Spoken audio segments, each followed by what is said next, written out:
Era el cumpleaños de mi hija, y llegué a su casa temprano con su pastel favorito. Toqué la puerta con una sonrisa, esperando ver su rostro iluminarse como cuando era una niña. Pero cuando abrió, su expresión era de total fastidio, como si no quisiera verme. «Ah, eres tú», murmuró sin siquiera mirarme a los ojos. Pero antes de seguir, verifica si ya estás suscrito al canal y escribe en los comentarios. ¿Desde dónde estás viendo este video? Nos encanta saber hasta dónde llegan nuestras historias. Todavía recuerdo el olor del pastel de almendras con ganache de chocolate que llevé a casa de mi hija Elena esa tarde.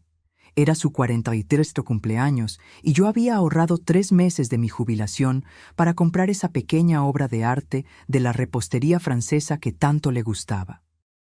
2.200 pesos que no tenía, pero que gasté con gusto para ver su sonrisa.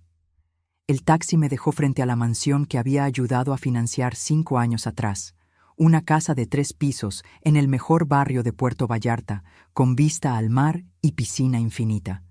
1.800.000 pesos de mis ahorros para el enganche, dinero que había ahorrado centavo por centavo durante 45 años como profesora universitaria, haciendo horas extras y tutorías los fines de semana.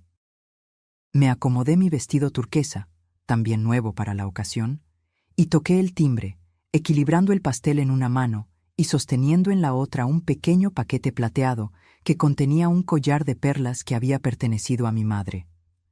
3 generaciones de mujeres fuertes, pensé. Qué legado tan maravilloso para pasar. La puerta se abrió, pero el rostro de Elena no se iluminó como yo esperaba. Sus ojos apenas se encontraron con los míos antes de volver al celular que tenía en la mano. «Ah, eres tú», murmuró, haciéndose a un lado para que entrara. Ni un beso, ni un abrazo, como si yo fuera solo otra entrega a domicilio. «Feliz cumpleaños, mi querida», dije, tratando de mantener el entusiasmo en mi voz. «Traje tu pastel favorito y un regalito especial». Elena suspiró profundamente, como si mi presencia fuera un estorbo que se viera forzada a tolerar. «Ponlo en la mesa de la cocina. Necesito terminar esta llamada». Caminé sola hasta la cocina de mármol italiano, otro regalo mío cuando reformaron la casa, y coloqué el pastel delicadamente sobre la encimera. A través de la ventana vi a los gemelos, mis nietos de 11 años, jugando en la piscina con el instructor de natación. Ni siquiera notaron mi presencia. Me quedé allí, parada, escuchando el eco de la casa vacía, sintiéndome como una extraña invadiendo un espacio donde claramente no era bienvenida. 15 minutos después, Elena entró en la cocina. Estaba deslumbrante, como siempre, cabello perfectamente teñido, maquillaje impecable, uñas hechas. Todo esto costeado por la clínica de estética que yo le había financiado 8 años atrás. 350.000 pesos para que ella realizara su sueño de emprendedora. Un préstamo que yo había pedido usando mi apartamento como garantía y que nunca fue reembolsado. «Entonces», dijo, abriendo el refrigerador y sacando una botella de agua con gas, «¿viniste solo a dejar el pastel o te quedarás a cenar también?» La frialdad en su voz me cortó como un cuchillo. Tragué saliva, intentando controlar la decepción. «Pensé que tal vez podríamos pasar tiempo juntas en tu cumpleaños. Hace casi 2 meses que no nos vemos». Respondió, revisando de nuevo el celular. «En realidad, tengo planes para más tarde. Marcelo me va a llevar a cenar a La Marea». Solo nosotros dos. Marcelo, su tercer esposo. Un hombre que vivía de inversiones nunca especificadas y que, curiosamente, siempre necesitaba de mi ayuda financiera para sus proyectos de emergencia.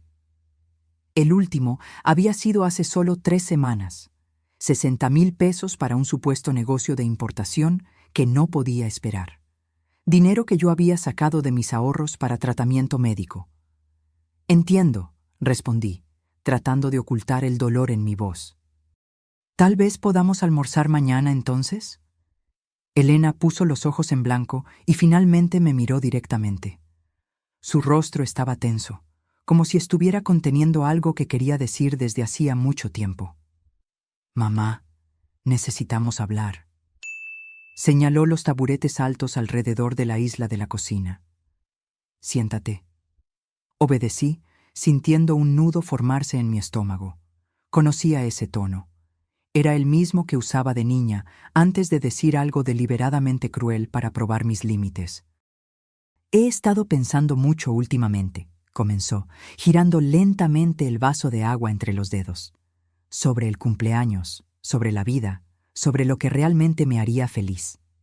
Asentí, tratando de parecer alentadora. Claro, querida, dime lo que quieres. Tal vez pueda ayudar de alguna manera. Elena puso el vaso sobre la mesa con un golpe sordo y me miró directamente a los ojos. Lo que vi allí me heló hasta los huesos. No era amor, ni siquiera irritación pasajera. Era puro desprecio. La única cosa que realmente me gustaría recibir de regalo de cumpleaños, dijo lentamente, pronunciando cada palabra con deliberada crueldad, es que simplemente desaparecieras de mi vida. Preferiblemente que te murieras. El mundo se detuvo. El aire fue succionado de la habitación. Intenté hablar, pero mi garganta se cerró. Fue como si alguien me hubiera golpeado físicamente en el pecho. ¿Qué? Fue todo lo que pude susurrar. «Escuchaste», continuó, ahora con una frialdad calculada. «Estoy cansada de ti, mamá. Cansada de tus llamadas constantes, de tus visitas inesperadas, de tu forma de inmiscuirte siempre en mi vida con tus consejos anticuados y tu insoportable necesidad emocional». Mis manos comenzaron a temblar incontrolablemente. 74 años de vida, 43 años siendo su madre, y nunca, jamás, imaginé que escucharía tales palabras salir de la boca de mi única hija. «Elena», logré decir entre lágrimas que empezaban a formarse, «soy tu madre. Te di todo, sacrifiqué todo por ti». «Exacto», exclamó, levantándose del taburete. «Por eso me estás asfixiando. No puedo respirar con tu presencia constante. Necesito espacio, necesito libertad. Necesito vivir mi vida sin tener que lidiar con tus expectativas y tu drama emocional». Miré el pastel de cumpleaños, las velas aún en la caja, esperando ser encendidas. Todo lo que había imaginado para ese día, abrazos, risas, recuerdos compartidos, se desvaneció como humo. «Pero Elena», intenté una vez más, «solo quiero estar cerca de ti, ser parte de tu vida. Eres todo lo que tengo». «Y ese es exactamente el problema», respondió, cruzando los brazos. «El hecho de que yo soy todo lo que tú tienes. Arregla tu propia vida y déjame en paz». Me levanté del taburete, mis piernas temblando tanto que temí caerme. Tomé mi bolso y el pequeño paquete con el collar de perlas. El pastel se quedaría. Tal vez los gemelos lo apreciarían, aunque su madre no pudiera. «No puedo creer que me estés diciendo esto», murmuré, «después de todo lo que hice por ti». «¿Todo lo que hiciste?», se rió sarcásticamente. «Mamá, todo lo que hiciste fue para tu propio beneficio, para sentirte necesaria, para tener control sobre mi vida. Pero ya no soy una niña, y ya no te necesito asfixiándome». Caminé hacia la puerta, cada paso costándome años de vida. En el umbral, me di la vuelta una última vez, esperando ver algún arrepentimiento en sus ojos, algún rastro de esa niñita dulce que había criado con tanto amor. Pero solo vi impaciencia. Impaciencia para que me fuera y ella pudiera continuar con su vida, libre de la carga que aparentemente yo representaba. «Feliz cumpleaños, Elena», susurré, y salí, cerrando la puerta suavemente detrás de mí. Lo que mi hija no sabía, mientras me observaba partir esa tarde soleada, es que ella había encendido algo dentro de mí que había permanecido dormido por décadas. Una llama que no era de autodestrucción, sino de renacimiento. El taxi me dejó frente a mi pequeño apartamento en el centro de la ciudad, un lugar modesto de 2 habitaciones que había comprado con el dinero de la venta de la casa familiar después de la muerte de mi esposo, 20 años atrás. Entré tambaleándome, dejé caer el bolso al suelo y me desplomé en el sofá desgastado. El mismo sofá donde había acunado a Elena de bebé, donde le había leído cuentos todas las noches, donde había secado sus lágrimas después de cada decepción. Las palabras de ella resonaban en mi mente como un estribillo cruel. Que te murieras. Mi propia hija había deseado mi muerte como regalo de cumpleaños. El dolor era físico, un peso abrumador en mi pecho que hacía difícil respirar. Pasé la noche en vela, recordando cada momento, cada sacrificio, cada centavo que había invertido en ella durante 4 décadas. Cuando Elena tenía 5 años y fue diagnosticada con asma severa, trabajé turnos extras en la universidad para pagar los tratamientos especializados que el seguro no cubría. Fueron 18,000 pesos en consultas y medicamentos. Dinero que obtuve vendiendo las joyas de matrimonio que mi esposo me había dado. A los 16, cuando quiso hacer un intercambio a los Estados Unidos, hipotequé este mismo apartamento para pagar los 250,000 pesos del programa. Gracias, mami, me había dicho en ese momento, abrazándome fuerte en el aeropuerto. Eres simplemente la mejor madre del mundo. Palabras que ahora parecían pertenecer a otra vida, otra persona. En la universidad, cuando Elena decidió cambiar de carrera 3 veces, de Derecho a Arquitectura, luego a Administración, pagué cada semestre sin una sola queja. En total, fueron casi 480,000 pesos. Dinero que conseguí dando clases extras los fines de semana y días festivos, sacrificando cualquier vida personal que pudiera haber tenido. Cuando se casó con su primer esposo, una ceremonia extravagante para 300 invitados en el mejor hotel de la ciudad, fui yo quien pagó por todo, 420,000 pesos. El vestido de diseñador, las flores importadas, la orquesta, el banquete gourmet. Es el día más feliz de mi vida, mamá, había dicho, radiante en su vestido de princesa. Y todo gracias a ti. El divorcio llegó 2 años después, seguido por un segundo matrimonio aún más caro, que también terminó en menos de 3 años. Y entonces, Marcelo, el esposo actual. La casa de 3 pisos, la clínica de estética, el auto de lujo que ayudé a financiar cuando el viejo se descompuso, 220,000 pesos. Las escuelas privadas bilingües para los gemelos, 48,000 pesos por trimestre. Al amanecer, empecé a hacer cuentas. Encontré una caja vieja donde guardaba todos los recibos, todos los comprobantes de transferencias, todos los contratos que había firmado a lo largo de los años. No por desconfianza, sino por organización. Una vieja profesora de matemáticas nunca pierde sus hábitos. Sentada a la mesa de la cocina, con una taza de té frío que no tuve ánimo de beber, empecé a listar cada valor, cada fecha, cada motivo. El total me dejó atónita, más de 4,800,000 pesos a lo largo de 43 años, casi 5 millones de pesos que yo había dedicado a la felicidad de mi hija, y todo eso para escuchar que su mayor deseo era mi muerte. Algo extraño sucedió mientras miraba esos números. El dolor punzante que había sentido durante toda la noche empezó a transformarse en algo diferente. No rabia, aunque también había rabia, sino una claridad cristalina que nunca había experimentado antes. Una comprensión profunda de que había sido manipulada por décadas por alguien que veía mi amor como una utilidad, no como un vínculo sagrado. Si hubiera invertido esos casi 5 millones de pesos en mí misma, si hubiera viajado, estudiado más, comprado una casa mejor, cuidado de mi salud, planeado una jubilación cómoda, ¿dónde estaría ahora? Ciertamente no en este pequeño apartamento, contando los centavos de mi mermada jubilación, posponiendo tratamientos médicos para poder seguir ayudando a una hija que deseaba mi muerte. A las 6 de la mañana hice algo que nunca había hecho antes. Tomé el teléfono y bloqueé el número de Elena. Luego, bloqueé el de Marcelo. A continuación, todos los números asociados a la familia de ella. Fue un gesto pequeño, pero simbólicamente poderoso. Mi primer acto de autopreservación en 4 décadas.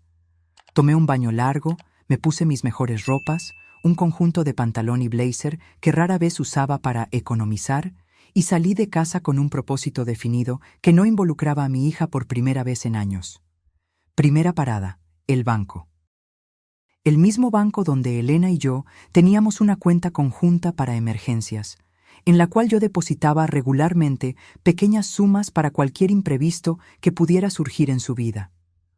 Una cuenta que, en ese momento, tenía un saldo de 180,000 pesos.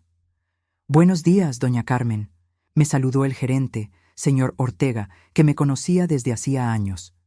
«¿En qué puedo ayudarla hoy?» «Quiero cerrar la cuenta conjunta número 4 Neila 526 7891», respondí con una calma que me sorprendió a mí misma. «¿Estás segura? Esa cuenta tiene un saldo considerable», advirtió, consultando la computadora. «Absolutamente segura», confirmé, firmando los formularios con mano firme. «Quiero transferir todo ese dinero a mi cuenta personal, por favor». Ver esos 180,000 pesos regresar a mi propia cuenta me dio una sensación extraña de poder, un poder que no sentía desde hacía décadas. Era solo el comienzo. Siguiente parada, la oficina de financiamiento inmobiliario. Cuando Elena y Marcelo compraron la mansión frente al mar, yo no solo di el enganche, sino que también firmé como aval del financiamiento. Eso significaba que, si ellos no podían pagar, la responsabilidad recaería sobre mí, pero también significaba que yo tenía derechos sobre esa propiedad. Doña Carmen, la oficial de préstamos, señora Ramírez, me recibió con una sonrisa. «¿Qué la trae por aquí hoy?» «Quiero revisar los términos del contrato de financiamiento donde aparezco como aval», expliqué. «Necesito entender exactamente cuáles son mis derechos y obligaciones». Mientras ella buscaba los documentos, recordé el día en que firmé esos papeles. Elena había llorado de emoción. «Gracias, mamá. Eres nuestro ángel de la guarda. Te amo tanto», había dicho, abrazándome con fuerza. Marcelo también había agradecido profusamente, asegurando que nunca atrasarían un pago. «Aquí está toda la documentación», dijo la señora Ramírez, colocando una carpeta gruesa frente a mí. «Como aval, usted es responsable de los pagos si los titulares primarios no pueden hacerlos. Pero usted también tiene el derecho de reclamar la propiedad si cree que los deudores no serán capaces de cumplir sus obligaciones». «Exacto», respondí, examinando cuidadosamente cada página. «¿Cuáles serían los siguientes pasos si decidiera ejercer mis derechos como aval?» «Usted necesitaría demostrar que hay riesgo de incumplimiento o que ya ha habido retrasos significativos», explicó. Lo que la señora Ramírez no sabía, y lo que Elena inconscientemente me había revelado la semana anterior, era que Marcelo había perdido recientemente una suma sustancial en una inversión fallida y que ellos habían atrasado el último pago de la hipoteca. Una información que ella compartió casualmente, probablemente esperando que yo ofreciera ayuda, como siempre hacía. «Perfecto», murmuré, recogiendo copias de todos los documentos importantes. «¿Y si quisiera iniciar ese proceso?»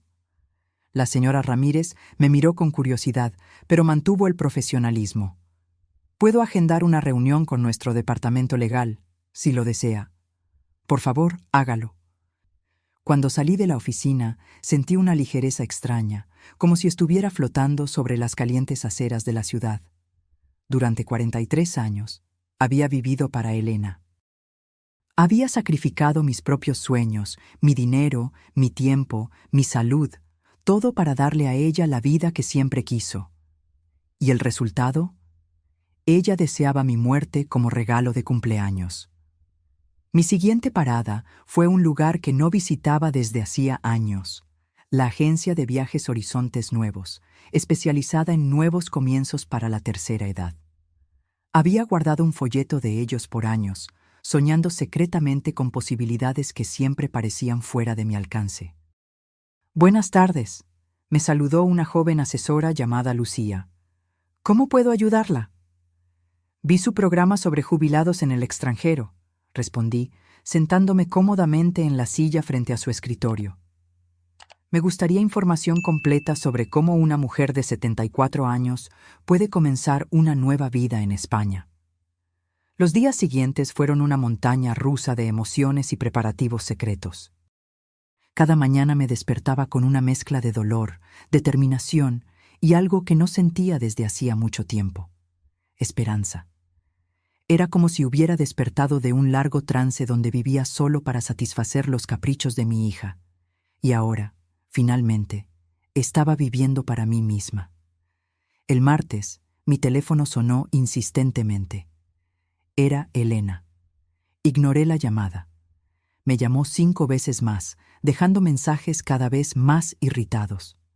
«Mamá, necesito hablar contigo». «Mamá, ¿estás bien? ¿Por qué no contestas?» «Mamá, los gemelos tienen una presentación en la escuela el jueves y necesitamos que te quedes con ellos después». «Mamá, estoy empezando a preocuparme». La ironía no se me escapó. La misma mujer que había deseado mi muerte como regalo de cumpleaños estaba ahora preocupada porque yo no contestaba sus llamadas, no porque me echara de menos o se preocupara por mi bienestar, sino porque me necesitaba para algo. El miércoles recibí la visita de mi vecina y amiga de toda la vida, Dolores, una mujer de 70 años que había presenciado silenciosamente todos mis sacrificios por Elena a lo largo de las décadas. «Carmen», dijo, sentada en mi sala con una taza de café, «te ves diferente. ¿Pasó algo?» Le conté todo. Cada palabra dolorosa del cumpleaños de Elena, cada detalle de los planes que estaba haciendo. Dolores escuchó en silencio, sus ojos se llenando gradualmente de lágrimas. «Dios mío, Carmen», murmuró cuando terminé. «No puedo creer que Elena te dijera algo tan cruel después de todo lo que hiciste por ella». «La parte más dolorosa es que lo dijo como si fuera la cosa más natural del mundo», expliqué. «Como si yo fuera solo un estorbo en su vida que necesitaba ser eliminado». «¿Y de verdad te vas a España?» «Sí», respondí firmemente. «Ya compré el boleto. Me voy la próxima semana». Dolores sostuvo mis manos con gentileza. «Sabes que tienes todo mi apoyo, ¿verdad? Lo que Elena hizo es imperdonable». «Hay algo más», dije bajando la voz. «Voy a necesitar tu ayuda con algo muy especial». Le expliqué mi plan completo. Quería que Elena creyera que yo había muerto, al menos por un tiempo. Dolores sería mi cómplice, la persona que encontraría mi apartamento vacío y la carta de despedida que dejaría. «Es brillante», murmuró Dolores con una sonrisa cómplice. «Esa niña ingrata finalmente va a entender lo que significa perderte». «¿Me ayudarás?» «Claro que sí. De hecho, creo que es exactamente lo que Elena necesita para reaccionar». Esa noche trabajé en la carta más importante de mi vida, la carta que lo cambiaría todo para siempre. Escribí y reescribí cada palabra, asegurándome de que transmitiera exactamente lo que quería decir. «Mi querida Elena», comencé. «Me pediste como regalo de cumpleaños que desapareciera de tu vida, y he decidido conceder tu deseo. Cuando leas esta carta, ya estaré lejos de aquí, comenzando la vida que debí haber vivido hace décadas, en lugar de sacrificarlo todo por ti». Continué escribiendo por horas, documentando cada centavo que había gastado en ella, cada sacrificio que había hecho, cada oportunidad que había perdido por estar siempre disponible para sus necesidades. Pero no era una carta amarga, era educativa. Quería que ella entendiera exactamente lo que había perdido. «Junto con esta carta encontrarás todos los documentos legales que firmé esta semana», continué. «El cambio del testamento, la cancelación de tu plan de seguro médico complementario que yo pagaba, la notificación de que, como aval de tu hipoteca, he decidido ejercer mis derechos debido a su reciente inestabilidad financiera y el cierre de todos los beneficios que recibías de mí». Era una carta de 18 páginas que detallaba meticulosamente todo lo que cambiaría en su vida ahora que yo había desaparecido, exactamente como ella quería. «Tu vida será mucho más fácil sin mí», concluí, «pero también será mucho más cara. Espero que valga la pena». El jueves, mientras guardaba mis pertenencias más importantes en 2 maletas, recibí otra llamada de Elena. De nuevo, no contesté. Me llamó 4 veces más, dejando mensajes cada vez más desesperados. En la última, su voz sonaba genuinamente angustiada. «Mamá, por favor, llámame. Algo pasó. Necesito tu ayuda. El banco nos llamó para una reunión de emergencia mañana sobre la hipoteca. Por favor, llámame tan pronto como escuches este mensaje». Así que era eso. El banco ya se había puesto en contacto con ella sobre mi solicitud de revisión del contrato. La realidad comenzaba a imponerse. El viernes, Marcelo apareció en mi puerta. Parecía exhausto y desesperado, con profundas ojeras y la barba sin afeitar, una imagen muy diferente del hombre siempre elegante y confiado que conocía. «Carmen», dijo con voz suplicante. «Elena me contó lo que pasó entre ustedes dos. Sé que lo que dijo fue terrible, incluso imperdonable, pero por favor, no le hagas esto a nuestra familia». «¿Hacer qué?», pregunté, fingiendo inocencia. «El banco nos dijo que estás iniciando un proceso para quedarte con la casa debido a retrasos en la hipoteca. Por favor, Carmen, fue solo un mes. Tuve algunos problemas con inversiones, pero lo voy a resolver todo, te lo prometo». Era fascinante. Cuando Elena quería deshacerse de mí, yo era un estorbo. Pero cuando se dieron cuenta de que yo controlaba las riendas financieras que mantenían su lujoso estilo de vida, de repente yo era importante de nuevo. «Marcelo», dije con calma, «tu esposa fue muy clara conmigo. Mi presencia en su vida es una carga que ella ya no quiere soportar. Solo estoy respetando sus deseos». «Pero Carmen, ¿sabes cómo es Elena cuando está enojada? No quiso decir eso». «¿No lo quiso decir?», porque sonó bastante convincente cuando deseó mi muerte como regalo de cumpleaños. Marcelo bajó la cabeza. Sabía que no tenía argumento para defender lo indefendible. «Por favor», insistió, «dame una oportunidad de arreglar esto. Hablaré con Elena. Haré que entienda lo equivocada que está». «Es demasiado tarde», respondí, cerrando lentamente la puerta. «Dales un beso a mis nietos por mí». El sábado fue mi último día en esa ciudad donde había pasado toda mi vida. Caminé por los lugares que habían sido importantes para mí. La universidad donde di clases por 38 años, el parque donde llevaba a Elena de niña, la iglesia donde me casé con su padre. Fue mi despedida silenciosa de una vida que había vivido completamente para los demás.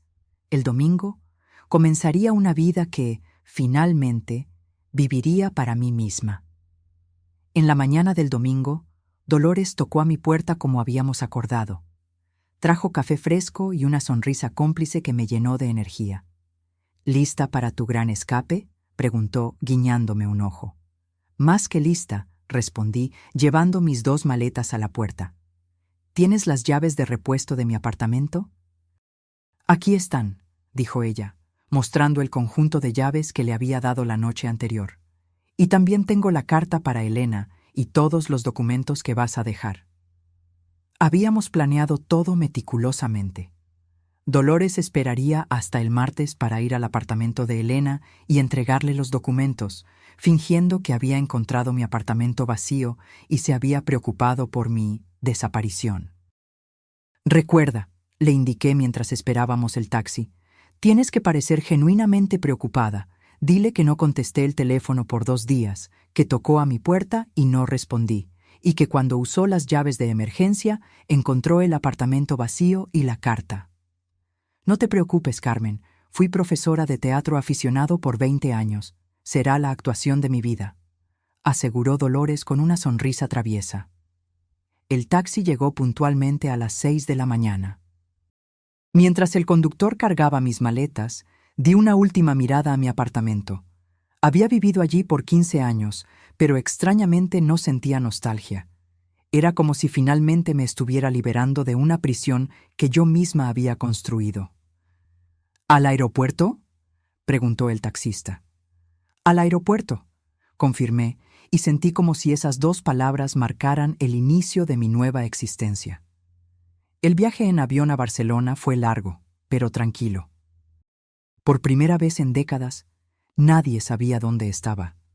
Nadie podía llamarme para pedir favores, dinero o tiempo. Era una sensación embriagadora de libertad que no experimentaba desde antes de convertirme en madre. Durante el vuelo de casi 12 horas, escribí en mi diario todo lo que había sucedido en la última semana. Cada detalle, cada emoción, cada decisión que me había traído a ese momento suspendido en el cielo, entre mi pasado de abnegación y mi futuro de autodescubrimiento. Esta es la primera vez en 43 años, escribí, que hago algo completamente para mí misma, sin calcular cómo eso beneficiará a Elena. Es aterrador y liberador al mismo tiempo. Llegué a Barcelona en la mañana del lunes, hora local. Un representante de la agencia de viajes me estaba esperando en el aeropuerto con un cartel con mi nombre.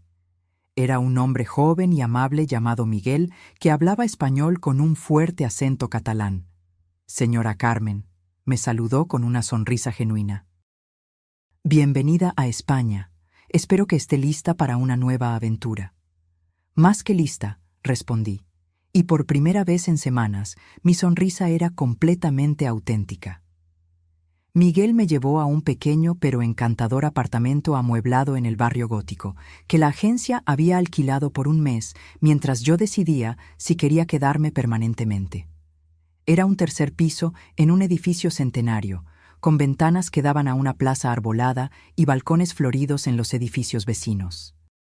Aquí tiene toda la información sobre la ciudad, dijo Miguel, entregándome una carpeta gruesa. Restaurantes recomendados, actividades culturales, grupos sociales para expatriados, clases de catalán, contactos médicos en caso de que lo necesite. También agendé una reunión con un asesor financiero para el miércoles, para ayudarla con el papeleo si decide quedarse permanentemente. Esa tarde, después de un corto descanso, hice algo que no hacía en años. Salí a pasear sin un destino definido. Sin horarios, sin compromisos, sin nadie esperando que yo resolviera sus problemas. Caminé por las calles estrechas y sinuosas del barrio gótico, maravillada con la arquitectura medieval, los pequeños cafés en las esquinas, las tiendas de artesanía. Me senté en una plaza y pedí un café con leche y una porción de churros. Comí lentamente, saboreando cada bocado, observando a las palomas, a los turistas, a los lugareños. Una sensación extraña comenzó a formarse en mi pecho. No era tristeza, no era culpa, era paz. Mientras caminaba de regreso al apartamento al final de la tarde, calculé mentalmente cuánto dinero había gastado en Elena solo en los últimos 5 años. Entre el enganche de la casa, los pagos de la clínica de estética, el auto, las escuelas de los gemelos, las emergencias constantes, había sido por lo menos 2,3 millones de pesos. Dinero que yo podría haber usado para viajar por el mundo, para vivir cómodamente, para realizar los sueños que había pospuesto por décadas. En cambio, se lo di todo a una hija que consideraba mi amor una carga y mi presencia un estorbo. A las 8 de la noche, hora de Barcelona, calculé que serían las 2 de la tarde en Puerto Vallarta. Dolores se estaría preparando para ir al apartamento de Elena para entregar la carta que lo cambiaría todo. Me senté en el pequeño balcón de mi apartamento temporal, bebiendo una copa de vino tinto español, y esperé. Sabía que en unas horas mi teléfono comenzaría a sonar desesperadamente. Elena finalmente entendería lo que significaba realmente perderme. A la medianoche, mi teléfono comenzó a vibrar insistentemente. Era Elena. Dejé que sonara hasta que se detuvo. Inmediatamente sonó de nuevo, y de nuevo, y de nuevo. En el quinto intento, contesté. «¡Mamá!», gritó, su voz ahogada por el llanto. «¿Dónde estás? Dolores apareció en casa con una carta tuya. Dijo que desapareciste. ¿Qué está pasando? ¿Qué locura es esta?» «Hola, Elena», respondí con calma, observando las luces de la ciudad antigua mientras hablaba. «¿Ya leíste la carta?» «Sí, la leí. ¿Te volviste loca? ¿Cómo pudiste hacernos esto? ¿Dónde estás?» «Estoy exactamente donde necesito estar, lejos de ti, como deseaste. Pero yo no quería eso. Yo no quería que de verdad te fueras. Solo estaba enojada, frustrada. Ahí estaba. La táctica típica de Elena, minimizar el daño que había causado, hacerme sentir culpable por reaccionar a su crueldad. ¿No lo quisiste decir cuando me dijiste que tu mayor deseo de cumpleaños era que me muriera? Pregunté, porque sonaste bastante convincente. Yo solo estaba estresada. Marcelo perdió dinero en una inversión. Los niños están dando problemas en la escuela. La clínica no está yendo bien. No debí haberme desquitado contigo. Tienes razón, no debiste. Pero ya está hecho y las palabras no pueden ser desdichas. Pero mamá, por favor, vuelve. Te necesitamos, te necesito. Qué interesante era esto. Ahora me necesitaba. Ahora que había leído la carta detallando todos los beneficios financieros que había perdido. Ahora que sabía que podría perder la casa. Ahora que entendía que tendría que pagar por su propio seguro médico complementario y encontrar quién cuidara de los gemelos cuando quisiera salir. ¿Me necesitas a mí o a mi dinero?, pregunté directamente. Hubo un largo silencio al otro lado de la línea. Te necesito a ti, murmuró finalmente, pero su voz no sonaba convincente. Elena, durante 43 años viví para ti. Sacrifiqué mis sueños, mi dinero, mi tiempo, mis oportunidades. Y cuando finalmente necesité sentir que me amabas y valorabas, me dijiste que preferías que estuviera muerta.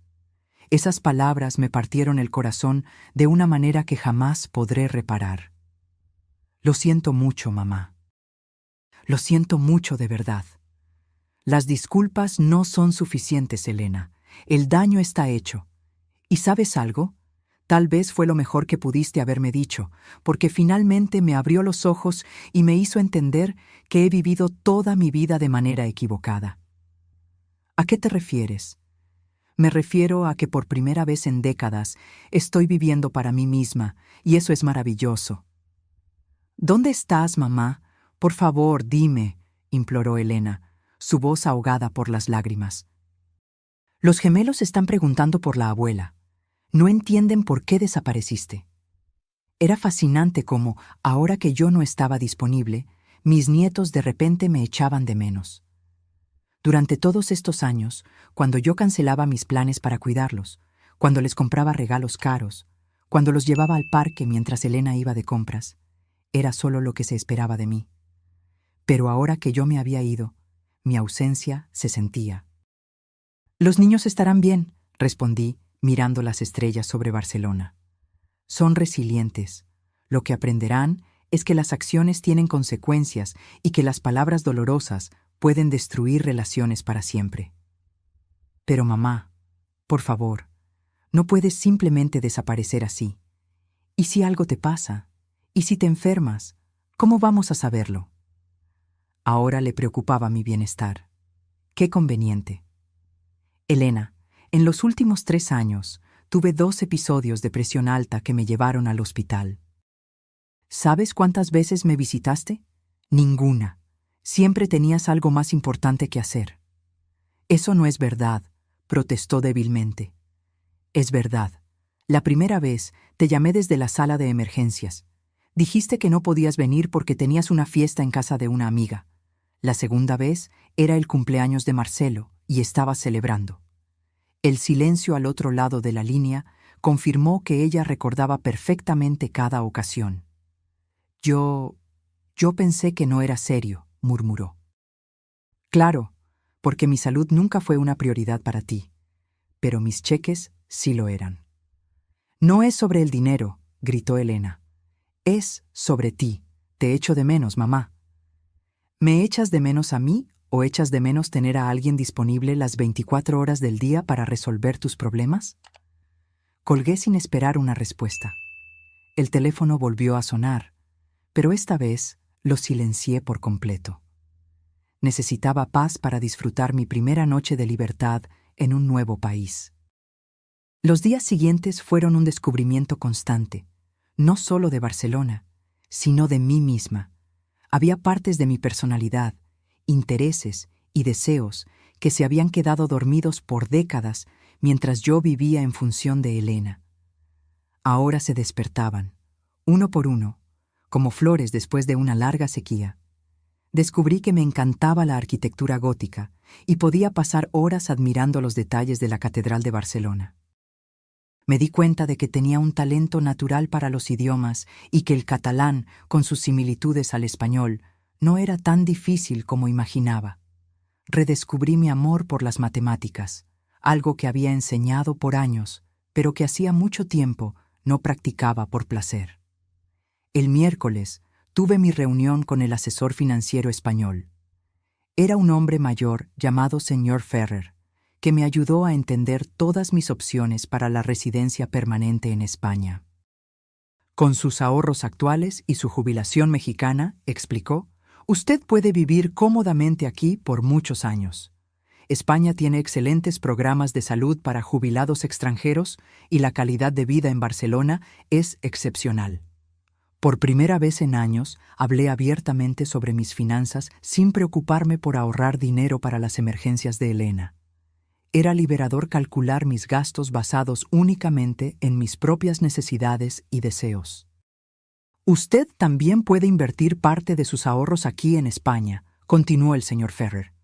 Los rendimientos son estables y seguros. En 5 años podría aumentar significativamente su patrimonio si invierte con sabiduría. Aumentar mi patrimonio. ¿Cuántas veces tuve esa oportunidad? Pero siempre preferí gastar el dinero en los caprichos de mi hija. ¿Hay algo más que deba saber?, pregunté.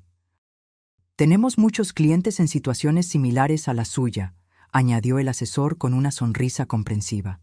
Personas mayores que vinieron a España buscando un nuevo comienzo después de relaciones familiares complicadas. Usted no está sola en esta experiencia. Esa información me confortó profundamente. No era la única madre que había sido manipulada y desechada por hijos ingratos. Había toda una comunidad de personas que habían elegido su propia felicidad en lugar de las demandas tóxicas de sus familias. El viernes me uní a un grupo de caminata para expatriados seniors. Había 12 personas, todas entre 65 y 80 años, todas buscando aventura y nuevas experiencias. Durante el paseo por las colinas que rodean Barcelona, comencé una conversación con una mujer llamada Luisa, una italiana de 76 años que había llegado a España 3 años antes. ¿Qué la trajo por aquí?, me preguntó mientras admirábamos la vista panorámica de la ciudad. Una hija que me dijo que su mayor deseo de cumpleaños era que me muriera. Respondí sin filtros. Ya no tenía energía para suavizar la realidad. Luisa me miró con los ojos muy abiertos. ¿Es en serio? Completamente. Después de financiar su casa, prácticamente criar a sus hijos y sacrificar mi jubilación por sus necesidades, me dijo que mi presencia en su vida era una carga insoportable. Dios mío, murmuró Luisa. ¿Y qué hiciste? ¿Qué? Desaparecí de su vida y aquí estoy. Luisa sonrió con admiración. Eres muy valiente. Yo tardé 7 años en tomar la decisión de alejarme de mi familia tóxica. Mi hijo y mi nuera me trataban como un cajero automático ambulante. Durante el resto del paseo, Luisa y yo compartimos nuestras historias. Ella había venido a España después de darse cuenta de que sus hijos adultos solo la contactaban cuando necesitaban dinero para sus vacaciones, sus autos nuevos o sus caprichos. Cuando decidió imponer límites, la acusaron de ser una madre egoísta y la amenazaron con no dejarla ver a sus nietos. Los primeros meses fueron difíciles, confesó Luisa, mientras descendíamos un sendero arbolado. La culpa me consumió. Pensé que tal vez era realmente egoísta, que una buena madre siempre debe sacrificarse por sus hijos. ¿Y qué cambió tu perspectiva? Me di cuenta de que mis hijos nunca se preguntaron si yo era feliz, si tenía suficiente dinero para mis propias necesidades, o si mis sacrificios constantes me estaban lastimando. A ellos solo les importaba lo que yo podía darles. Eso no es amor, Carmen, es explotación. Las palabras de ella resonaron profundamente en mi corazón. Por décadas, había confundido manipulación emocional con amor filial, demandas constantes con necesidad genuina. Al final del paseo, Luisa me invitó a un grupo de apoyo que se reunía quincenalmente, mujeres mayores que habían tomado la difícil decisión de priorizar su bienestar por encima de las expectativas familiares tóxicas. Acepté de inmediato. Esa noche, encendí mi teléfono por primera vez en 3 días. Tenía 78 llamadas perdidas y 32 mensajes de texto. La mayoría era de Elena y Marcelo, pero también había algunas de números desconocidos, probablemente amigos que ellos habían reclutado para intentar localizarme. Leí los mensajes cronológicamente, observando la evolución del pánico de mi hija. Los primeros aún eran emocionales. Por favor, mamá, vuelve. Te necesitamos. Los niños están llorando por ti. Pero gradualmente se volvieron más desesperados y centrados en cuestiones financieras. El banco nos llamó para otra reunión. Dicen que solicitaste una revisión del contrato como aval. No pueden quitarnos la casa por un malentendido. En el cuarto día, los mensajes se habían vuelto agresivos. Esto es ridículo, mamá. Estás arruinando nuestras vidas por una rabieta. Actúa como una adulta y vuelve, y finalmente desesperados. Llamé a todos los hospitales, a la policía, a tus amigos. Nadie sabe dónde estás. Si algo te pasa, va a ser mi culpa. Por favor, solo dime que estás bien. Era fascinante observar cómo en ningún momento Elena se disculpó genuinamente por desear mi muerte. En ningún momento reconoció la crueldad de sus palabras o expresó remordimiento real. Todo giraba en torno a las consecuencias negativas que mi ausencia tenía para ella. Decidí responder a un último mensaje. Estoy perfectamente bien y más feliz de lo que he estado en años. Lo que estás experimentando ahora son las consecuencias naturales de tus acciones. Espero que esta experiencia te ayude a entender el valor de las personas que amas antes de que sea demasiado tarde con otras en tu vida. La respuesta llegó de inmediato. Por favor, mamá, podemos arreglar esto. Prometo que nunca más diré cosas horribles. Solo vuelve. Escribí mi respuesta final. Las promesas vacías no arreglan corazones rotos. Elena, las palabras que me dijiste revelaron lo que realmente piensas de mí. No puedes deshacer esa verdad con promesas desesperadas. Después de enviar ese mensaje, bloqueé su número y todos los números asociados a Marcelo. También bloqueé los números desconocidos que me habían llamado. Era hora de cerrar este capítulo de una vez por todas. En la semana siguiente, me reuní de nuevo con el señor Ferrer para firmar los papeles que me permitirían residir permanentemente en España. También hice arreglos para transferir definitivamente mi jubilación mexicana e iniciar el proceso de venta de mi apartamento en Puerto Vallarta. ¿Estás segura de que quiere hacerlo permanente?, preguntó el señor Ferrer. Es una decisión muy significativa. Nunca he estado más segura de nada en mi vida, respondí, firmando cada documento con mano firme. Por primera vez en décadas, estoy tomando decisiones basadas en mi propia felicidad, no en las demandas de los demás. Esa tarde, recibí una llamada de Dolores, mi querida vecina y cómplice. Su voz sonaba animada. «Carmen, no vas a creerlo», dijo. «Elena vino a mi apartamento ayer llorando histéricamente. Imploró que te dijera que volvieras, que había sido un terrible malentendido». «¿Y qué le dijiste?» «Dije la verdad, que lo que te había dicho era imperdonable y que si yo fuera tú, también habría desaparecido para siempre. Debiste haber visto su cara cuando se dio cuenta de que incluso los vecinos sabían lo cruel que había sido contigo». ¿Mencionó algo sobre los problemas financieros? «Oh, sí. Dijo que sin tu ayuda no pueden pagar la hipoteca, que el banco está presionando, que Marcelo no puede resolver la situación financiera y que los niños necesitan cosas para la escuela que ellos no pueden pagar. Básicamente, se dio cuenta de todo lo que yo hacía por ellos cuando lo perdió. Era exactamente lo que esperaba. Ella no me extrañaba como persona. Extrañaba mi función como proveedora financiera y solucionadora de problemas.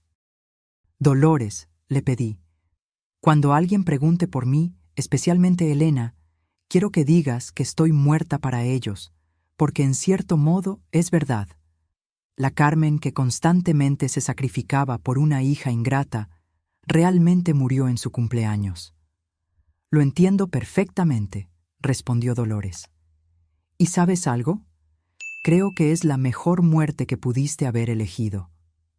3 semanas después de mi llegada a España, mi nueva vida había tomado forma de maneras que nunca imaginé. Me inscribí en clases de catalán 3 veces por semana. Comencé un curso de acuarela los martes y jueves, descubriendo un talento artístico que ni siquiera sabía que poseía. Me uní a un club de lectura para expatriados que se reunía los domingos.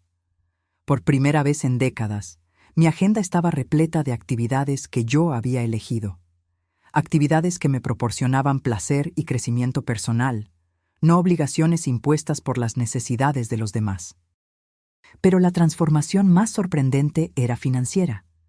Sin las constantes demandas de Elena, mis ahorros no solo se mantenían estables, estaban creciendo. Las inversiones que había hecho con el señor Ferrer ya mostraban rendimientos positivos y por primera vez podía planear mi futuro financiero basado únicamente en mis propias necesidades. Ese miércoles de abril, mientras tomaba café de la mañana en el balcón soleado de mi apartamento, recibí una llamada de un número internacional que no reconocí. Dudé en contestar, pero la curiosidad me ganó. ¿Señora Carmen Aguirre?, preguntó una voz femenina con acento mexicano. Sí, soy yo. ¿Quién habla? Mi nombre es Raquel Mendoza. Soy trabajadora social del Departamento de Servicios Familiares en Puerto Vallarta. La llamo porque recibimos una denuncia sobre su bienestar. Mi sangre se heló. ¿Una denuncia? ¿De qué tipo? Su hija, Elena Aguirre, hizo una denuncia alegando que usted podría estar sufriendo de demencia o deterioro cognitivo y que ha tomado decisiones financieras y de vida que la ponen en riesgo. Según ella, usted desapareció de repente y está viviendo en condiciones precarias en el extranjero, posiblemente bajo la influencia de terceros. No podía creer lo que estaba escuchando. Elena había llegado al extremo de involucrar a los servicios sociales, inventando una enfermedad mental para invalidar mis decisiones y forzar mi regreso. Señorita Mendoza, respondí con voz firme, no sufro de demencia ni deterioro cognitivo. Estoy viviendo en España por mi propia elección, en un apartamento cómodo, con excelentes cuidados médicos y en perfecta salud mental. Las alegaciones de mi hija son completamente falsas. Entiendo su posición, señora Aguirre, pero necesitamos verificar su bienestar. ¿Sería posible coordinar una evaluación médica y psicológica a través del consulado mexicano en España? Claro, respondí sin dudar.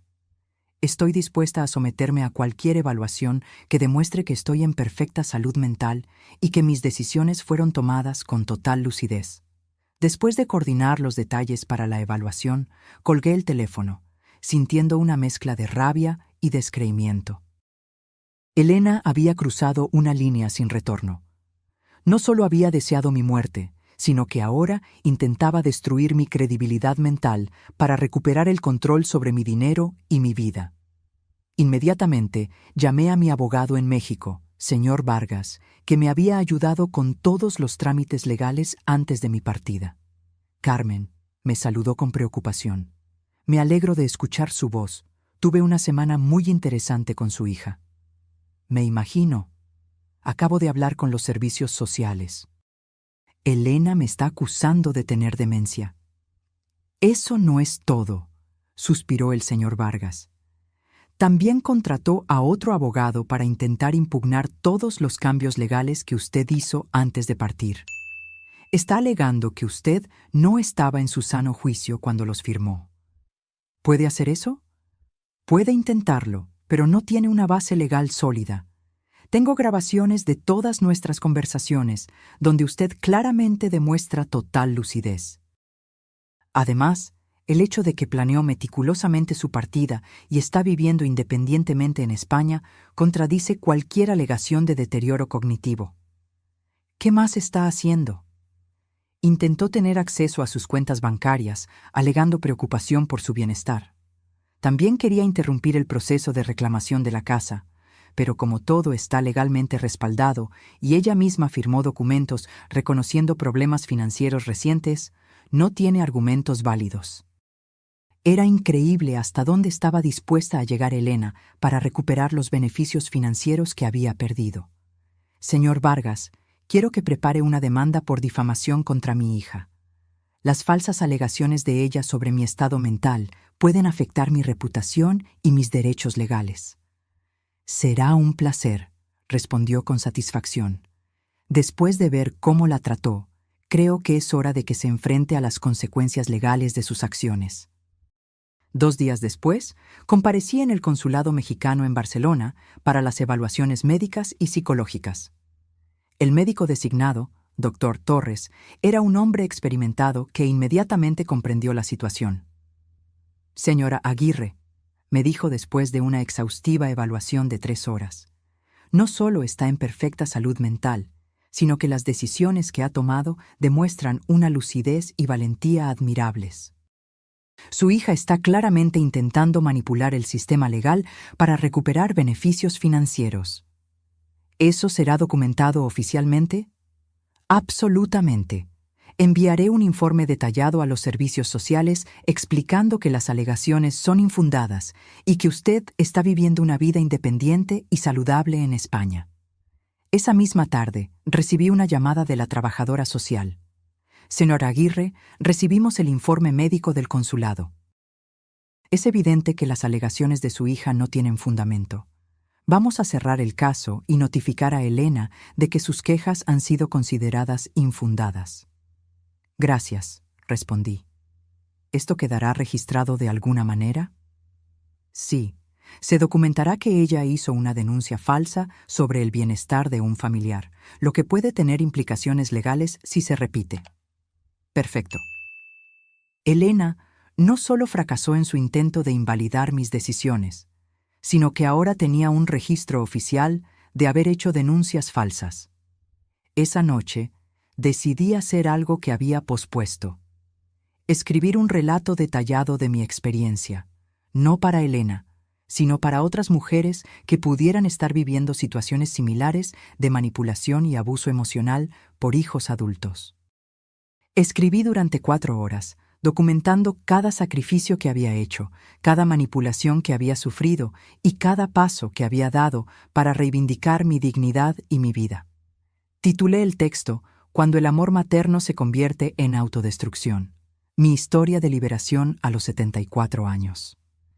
Envié el texto a un blog que había descubierto, especializado en historias de mujeres mayores que habían encontrado el valor para cambiar radicalmente sus vidas. Una semana después, recibí una respuesta entusiasta de la editora. Carmen, escribió, su historia es poderosa e inspiradora. Recibimos cientos de comentarios de mujeres que se identifican completamente con su experiencia. ¿Estaría dispuesta a participar en una entrevista en video para nuestro canal de YouTube? Acepté de inmediato. Era hora de usar mi experiencia para ayudar a otras mujeres atrapadas en dinámicas familiares tóxicas. La entrevista se publicó 2 semanas después y rápidamente se volvió viral. Miles de mujeres compartieron historias similares de hijos adultos que las manipulaban emocionalmente y explotaban financieramente. Los comentarios eran un catálogo de dolor y reconocimiento. Mi hijo de 37 años vive en mi casa, no paga alquiler y me insulta cuando le pido que busque empleo, escribió una mujer. Mi hija solo me llama cuando necesita dinero para las vacaciones, pero nunca tiene tiempo para visitarme cuando estoy enferma, compartió otra. Pensé que era la única madre que se sentía usada por sus propios hijos, confesó una tercera. Pero lo más impactante vino una semana después de la publicación de la entrevista. Recibí un correo electrónico de una dirección que inmediatamente reconocí. Era de Marcelo, mi yerno. Carmen, escribió. Vi tu entrevista en YouTube. Necesito que sepas que estoy completamente de acuerdo contigo. Lo que Elena dijo fue imperdonable, y la forma en que te trató por años es inaceptable. Fui testigo de cómo te manipula y te usa, pero nunca tuve el valor de confrontarla porque éramos tan dependientes de tu ayuda financiera. Continuó. Quiero que sepas que los gemelos te extrañan mucho y no entienden por qué ya no vienes a verlos. Elena les dijo que estás enferma y no puedes visitarlos, pero creo que merecen saber la verdad cuando sean mayores. El correo electrónico terminaba. Sé que probablemente es demasiado tarde para disculpas, pero quería que supieras que al menos una persona en esta familia reconoce cuánto te sacrificaste por nosotros. Espero que seas feliz en tu nueva vida. Leí el correo electrónico 3 veces antes de decidir cómo responder. Finalmente escribí: Marcelo, agradezco tu honestidad, pero las disculpas tardías no cambian el daño causado. Espero que esta experiencia te ayude a ser un mejor esposo y padre, y que les enseñes a tus hijos a valorar a las personas que los aman antes de que sea demasiado tarde. Fue la primera vez que alguien en mi familia reconoció públicamente el abuso que había sufrido. Eso no cambió mi decisión de mantener la distancia, pero me dio una sensación de validación que había necesitado por años. Mi nueva vida en España florecía de maneras inimaginables. Tenía amigos genuinos que me valoraban por quien yo era, no por lo que podía dar. Redescubrí pasatiempos y pasiones. Tenía paz mental y estabilidad financiera. Y lo más importante, tenía dignidad. 6 meses después de mi llegada a España, mi vida había asumido una forma que nunca soñé que fuera posible. Era una mañana soleada de primavera cuando recibí una llamada que lo cambiaría todo una vez más. Era Dolores, mi querida vecina y cómplice en México. «Carmen», dijo con voz animada, «tienes que escuchar esto. Elena perdió la casa». Mi corazón se detuvo por un segundo. A pesar de todo, una parte de mí todavía se preocupaba por el bienestar de mis nietos. «¿Qué pasó exactamente?», pregunté.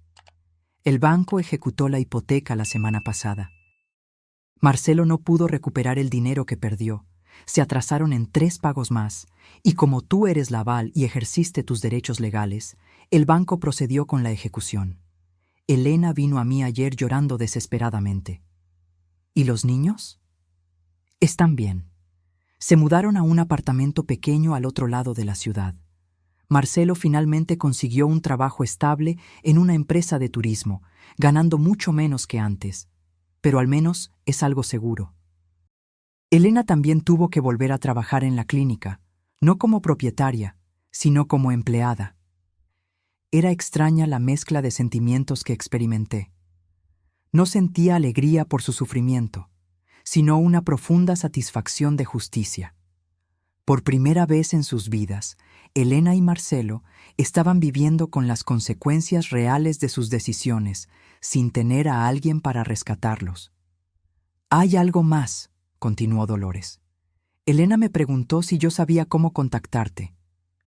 Dijo que quiere disculparse genuinamente, que finalmente entiende todo lo que perdió cuando te perdió a ti». «¿Y qué le dijiste?». «Dije que algunas heridas son demasiado profundas para sanar y que algunas palabras nunca pueden ser desdichas. También dije que tú estás floreciendo en tu nueva vida y que probablemente es mejor para las dos que ella no intente contactarte». Dolores tenía razón.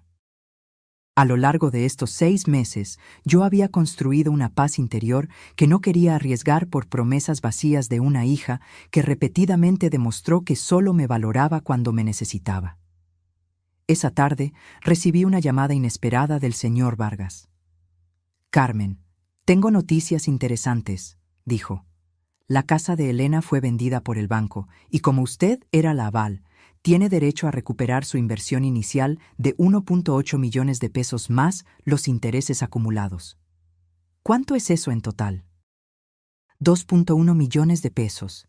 El banco ya aprobó la transferencia. El dinero estará en su cuenta española la próxima semana. Era increíble. No solo había recuperado mi inversión original, sino que gané un adicional de 300,000 pesos. Dinero que se habría perdido para siempre si yo hubiera continuado siendo la madre eternamente sacrificada. «También hay otra cosa», continuó el señor Vargas. «Su apartamento en Puerto Vallarta finalmente fue vendido. Después de comisiones y gastos, el valor neto es de 820,000 pesos. En total, yo estaba recibiendo casi 3 millones de pesos en activos que había dado por perdidos. Con mis ahorros existentes y las inversiones que había hecho en España, mi patrimonio neto ahora excedía los 5 millones de pesos. A los 74 años, yo era más rica de lo que jamás había sido en toda mi vida. Esa noche, celebré en mi restaurante favorito en la Plaza Real. Pedí el mejor cava español y brindé por la mujer valiente que tuvo el coraje de comenzar de nuevo cuando todo parecía perdido. Mientras cenaba, reflexioné sobre todo el viaje. Había iniciado este viaje como una madre rota y humillada, devastada por las palabras crueles de una hija ingrata. Pero ahora era una mujer independiente, financieramente estable, rodeada de amigos genuinos y viviendo la vida que siempre soñé. Al día siguiente, decidí hacer algo que venía considerando desde hacía semanas: escribir un libro completo sobre mi experiencia. No solo mi historia, sino una guía práctica para mujeres mayores atrapadas en relaciones familiares tóxicas. Contacté a una editorial española que se especializaba en libros de autoayuda y crecimiento personal. La editora, una mujer llamada Montserrat, se interesó de inmediato. Carmen, me dijo durante nuestra reunión, su historia toca un tema que afecta a millones de mujeres, pero que rara vez se discute abiertamente. El abuso emocional por hijos adultos es un problema epidémico que necesita ser expuesto. Pasé los siguientes 3 meses escribiendo Cuando el amor lastima, liberándose del abuso emocional familiar después de los 70. El libro documentó no solo mi experiencia personal, sino también estrategias prácticas para reconocer la manipulación, establecer límites saludables y encontrar el coraje de priorizar el propio bienestar. El libro se publicó 8 meses después y se convirtió en un bestseller en varios países de Europa y América Latina. Las cartas que recibí de lectoras eran extraordinarias. Mujeres de todo el mundo me escribieron, contando cómo mi historia les había dado el valor para hacer cambios radicales en sus propias vidas. Leí tu libro y finalmente entendí que no soy una mala madre por negarme a seguir financiando la irresponsabilidad de mi hijo de 42 años, escribió Marta de Chile. Tu historia me ayudó a entender que el amor verdadero no exige autodestrucción, compartió Teresa de Portugal. Después de leer tu libro, vendí mi casa grande y me mudé a un pequeño apartamento que puedo pagar sin depender de la ayuda de mis hijos. Por primera vez en años, duermo en paz, relató Sofía de Argentina. Pero la carta que más me conmovió llegó un año después de la publicación del libro. Era de una joven madre llamada Paula. Señora Aguirre, escribió, tengo 32 años y una madre de 67 que ha sacrificado su vida entera por mí y mis hermanos. Después de leer su libro, me di cuenta de que la estamos tratando exactamente como Elena la trató a usted. Su historia me abrió los ojos y me hizo entender que estaba repitiendo un patrón tóxico que podría destruir mi relación con mi madre para siempre. Ayer llamé a mi madre y me disculpé por todos los años de darla por sentada. También le dije que quiero ayudarla a realizar sus propios sueños en lugar de esperar que siempre esté disponible para los míos. Gracias por ayudarme a entender esto antes de que fuera demasiado tarde. Esa carta me hizo llorar de alegría. Mi dolor había servido para evitar que otras familias pasaran por la misma destrucción. 2 años después de mi llegada a España, recibí una carta física en mi buzón. La caligrafía en el sobre era familiar, pero no pude identificarla de inmediato. Cuando la abrí, mi corazón se aceleró. Era de mis nietos, ahora de 13 años. Querida abuela Carmen, escribieron con caligrafía de adolescentes. Papá nos contó la verdad sobre por qué te fuiste. Dijo que mamá te dijo cosas muy crueles y por eso decidiste comenzar una nueva vida lejos de nosotros. Queremos que sepas que te extrañamos mucho y que entendemos por qué te fuiste. También queremos que sepas que estamos orgullosos de ti por ser tan valiente. Cuando seamos mayores, nos gustaría visitarte en España, si quieres recibirnos. La carta incluía dibujos que habían hecho de mí viviendo feliz en las calles de Barcelona. Lloré por 1 hora después de leer esa carta, no por tristeza, sino por la comprensión de que mi decisión de preservar mi dignidad había sido la correcta, incluso si eso significaba alejarme de personas que amaba. Decidí responderles. Mis queridos nietos, escribí, sus palabras son el regalo más hermoso que he recibido en años. Los amo profundamente y siempre los amaré, sin importar la distancia. Cuando sean mayores y puedan tomar sus propias decisiones, las puertas de mi corazón y de mi casa siempre estarán abiertas para ustedes. Hasta entonces, quiero que sepan que la abuela está viviendo una vida plena y feliz, rodeada de belleza y paz.